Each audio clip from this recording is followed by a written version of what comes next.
Israël plus proche de vous, les reportages qui vous immergent dans les récits bibliques vous souhaitent la bienvenue en Terre Sainte.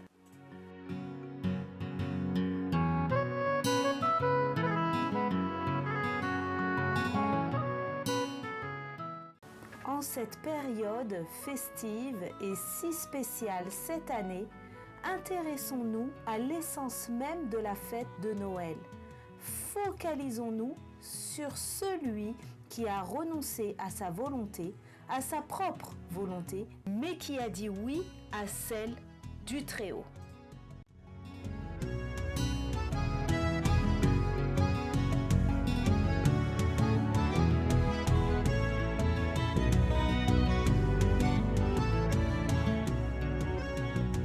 Bonjour Agnès, comment vas-tu? Ça va bien? Merci. Ok, tu nous accueilles encore une fois dans le site de Gallicante. Ouais. Ce lieu peut être entre guillemets controversé, on n'est pas sûr à 100% de certaines choses, mais il y a quelque chose que tu sais que ça s'est vraiment passé à Gallicante et qui serait vraiment de l'époque. Oui. Alors c'est l'escalier qui est là, devant nous, derrière nous. Et c'est un escalier qui date de l'époque romaine. Et là, on peut dire à 99%, on sait que Jésus y est passé. Et pourquoi? Alors parce que c'était un escalier qui passait, dont on se servait pour aller du haut du Mont Sillon jusqu'au jardin des Oliviers. D'accord. Et donc, il est très probable que, quand je dis très probable, c'est vraiment c'est parce qu'on ne peut jamais dire avec certitude, mais il est très probable que Jésus soit passé ici en allant avec ses disciples à Gethsémani, donc en chantant les psaumes, etc. Et puis il y est remonté, avec les soldats attachés. Et quand je pense à ça, moi je pense toujours au oui de Jésus, parce qu'à Gethsémani, il a dit oui. Les gouttes de sang, Ouais. à tel point c'était un choix difficile. Mais justement, je partageais avec quelqu'un là, il n'y a pas longtemps, et il me disait on a toujours le choix. Tout à fait. Le choix de dire oui ou le choix de dire non. Tout à fait. Et comme tu dis, il a dit oui et la conséquence c'est qu'il est allé libre et il est revenu lié. Ouais, c'est ça. Et quand il est revenu, moi j'imagine toujours, et c'est souvent comme ça que j'invite les gens à monter cet escalier, même si on ne peut plus le monter, on monte à côté, de penser à tous les oui qu'on n'arrive pas à dire. Et puis penser que sur cet escalier, Jésus a dit oui Père, oui Père, oui Père. Et on peut s'accrocher à son oui en disant au Seigneur, tu vois Seigneur, tout ce que je ne sais pas dire oui, moi je peux m'accrocher à ton oui, te demander la force et je peux entrer dans une plus grande disponibilité à tes projets pour ma vie. Donc cet escalier-là date de l'époque romaine, Ouais. et c'est ça qui nous fait penser Ouais. presque à 100% que cet escalier d'origine est tel qu'il est, Oui. enfin notamment vers le bas, ça, c'est vraiment, il aurait vraiment été emprunté par Jésus et ses disciples. Ouais. Alors, si ce n'était pas ce jour-là, ça serait à d'autres moments. Mais il y a quand même de fortes chances que ce jour-là, c'est l'escalier que soit. Jésus a pris pour aller du Cénacle, où il avait pris le dernier repas avec ses disciples, pour aller au jardin des Oliviers. D'accord. En tout cas, au niveau des lieux, de la localisation, Ça va très bien. ouais, exactement.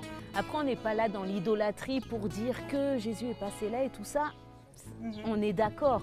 Est-ce qu'il y a une autre perle comme ça, Agnès, qui se trouve dans ce lieu? Alors oui, il y a la prison. Il faut descendre encore 2 étages par rapport à l'église, mais ça vaut le coup d'aller jeter un coup d'œil. Qu'est-ce qu'il y a là-bas? Alors dans la prison, il y a 2 choses. Il y a une prison où on est presque sûr que ça servait pour des délits religieux. Donc il est possible, là on peut non plus pas dire avec certitude, mais que quand les apôtres, dans les actes, prêchaient Jésus sur l'esplanade du temple, là-bas derrière nous, eh bien il est fort probable quand on les a arrêtés, qu'on leur a interdit de prêcher le nom de Jésus, qu'ils aient été emprisonnés dans cette prison. D'accord. Et à côté, il y a une fosse qui est encore plus basse. Et la tradition veut que c'est là que Jésus a attendu son procès. Ok. Donc cette fosse, c'est pas marqué dans la Bible. Il y a des traditions orales, il y a des choses qui se disent, etc. Mais quand on va dedans, il y a quelque chose de très spécial qu'on vit. Donc voilà, moi ça me parle vraiment. Et cette prison, et on pense à tous nos frères chrétiens qui sont en prison encore aujourd'hui, parce qu'ils croient au nom de Jésus. Et il y en a dans des pays pas très loin d'ici. Et on comprend certains textes. Hein. J'ai été abandonnée par tous, on m'a mis dans une fosse profonde, c'est tout des psaumes. Et là, dans cette fosse, il était tout seul, abandonné de tous ses amis. Ça devait absolument pas sentir bon, ça devait être avec plein d'humidité. Là, quand on va la visiter, elle est belle, elle est, etc., etc. Mais quand Jésus a été mis là-dedans, pour attendre son procès, ça devait être un temps vraiment assez terrible. C'est ce que Jésus a vécu, au moins en attendant son procès. D'accord. Qu'est-ce qu'on peut retenir de ce lieu de Saint-Pierre de Gallicante avec tout ce qui s'est passé, avec le reniement de Pierre, avec Jésus qui est allé jusqu'au bout? Ouais. Alors pour moi, le mot, je dirais pour résumer, en un seul mot, c'est le oui de Jésus. Il a dit oui à son Père. Alors le contraire, ça va être Pierre qui dit non. Mais le oui de Jésus est plus important que le non de Pierre. Parce que le oui de Jésus, eh bien, c'est ça qui va l'amener jusqu'à la croix et jusqu'à la résurrection et qui nous donne le salut. C'est parce qu'à ce moment-là, il a dit oui à la volonté de son Père. Et que du coup, aujourd'hui, on peut avoir cette vie qui vient de Dieu parce que Jésus nous l'a donnée en acceptant ce chemin.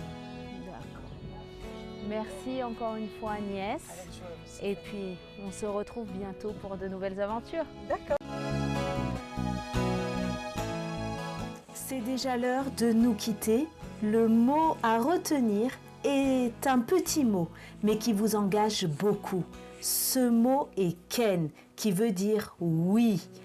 Oui, je le veux. Les amis, en ces temps particuliers, on vous souhaite une bonne santé et beaucoup de paix. Une paix intérieure inébranlable. À très bientôt à Jérusalem.